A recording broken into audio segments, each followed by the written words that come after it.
Hello friends. Continue video of A Brief History of Time by Stephen Hawking.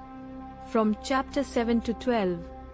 Chapter 7, The Universe in a Nutshell. This chapter provides an overview of the state of modern cosmology, and discusses some of the key discoveries and theories that have been developed in recent years.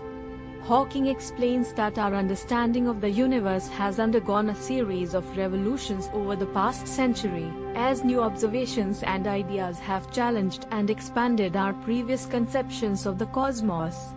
One of the most important developments in modern cosmology has been the discovery of the cosmic microwave background radiation, which is a remnant of the early universe that was created just 380,000 years after the Big Bang.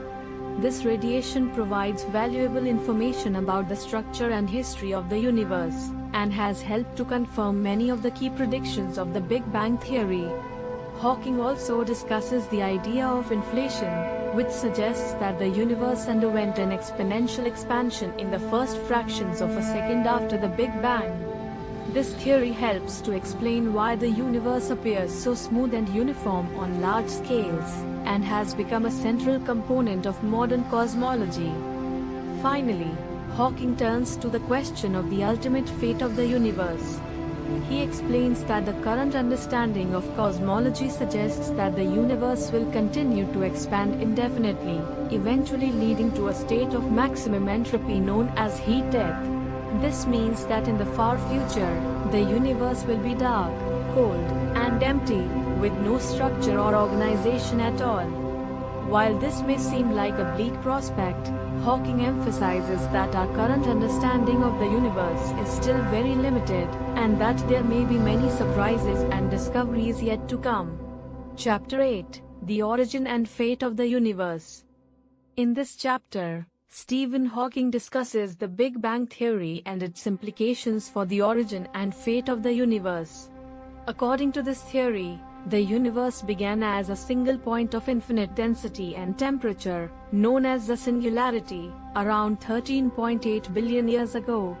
The universe has been expanding ever since and will continue to do so indefinitely, unless there is enough matter to stop it and cause it to collapse back in on itself. Hawking also explains how the universe's expansion has affected the temperature and density of matter, resulting in the formation of galaxies, stars, and planets.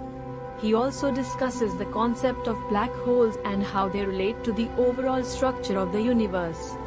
He concludes the chapter by speculating on the ultimate fate of the universe, suggesting that it may eventually reach a state of maximum entropy and become a featureless, homogeneous entity. Chapter 9, The Arrow of Time.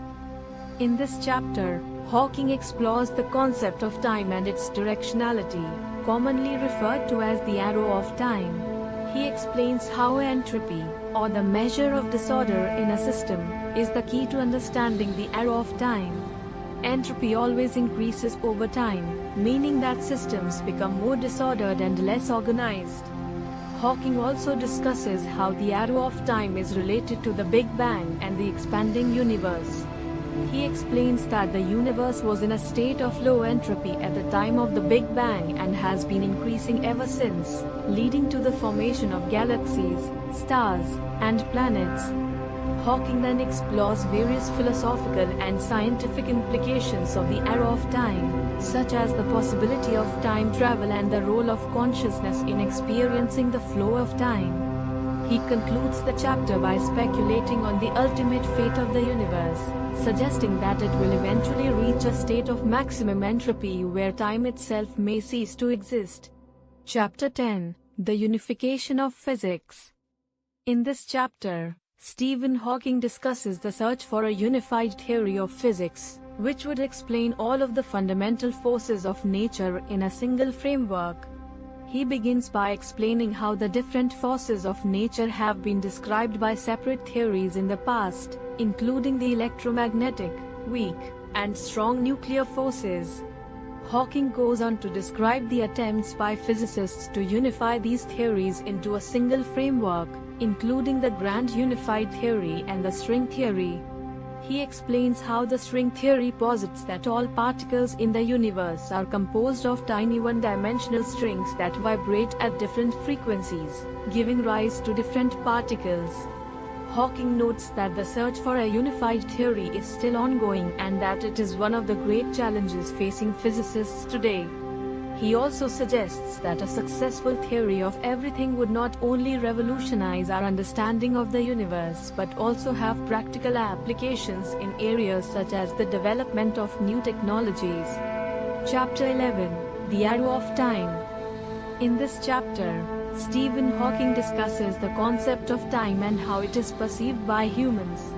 He argues that time has a direction and that events occur in a certain order, known as the arrow of time. Hawking explains that the arrow of time is related to the concept of entropy, which is a measure of the disorder or randomness of a system. He explains that entropy always increases with time and that this is what gives the arrow of time its direction.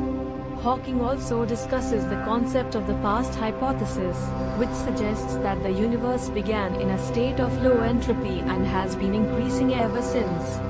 He argues that this hypothesis is supported by the observation of the cosmic microwave background radiation, which is a remnant of the early universe and shows that it was in a highly ordered state. Hawking also discusses the implications of the arrow of time for the future of the universe. He argues that as entropy increases, the universe will eventually reach a state of maximum entropy, in which everything is in a completely disordered and uniform state. This is known as the heat death of the universe. Chapter 12: The Unification of Physics. In this chapter, Stephen Hawking discusses the quest to unify the fundamental forces of nature, specifically the electromagnetic, weak, strong, and gravitational forces. He explains that the electromagnetic and weak forces have already been unified into a single force known as the electro-weak force, but the strong and gravitational forces have not yet been successfully unified. Hawking discusses various theories and models that have been proposed to unify these forces, including supergravity and string theory.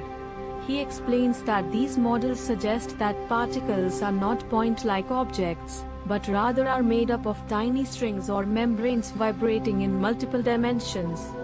Hawking concludes the chapter by discussing the possibility of a theory of everything, which would unify all of the fundamental forces of nature into a single, coherent theory.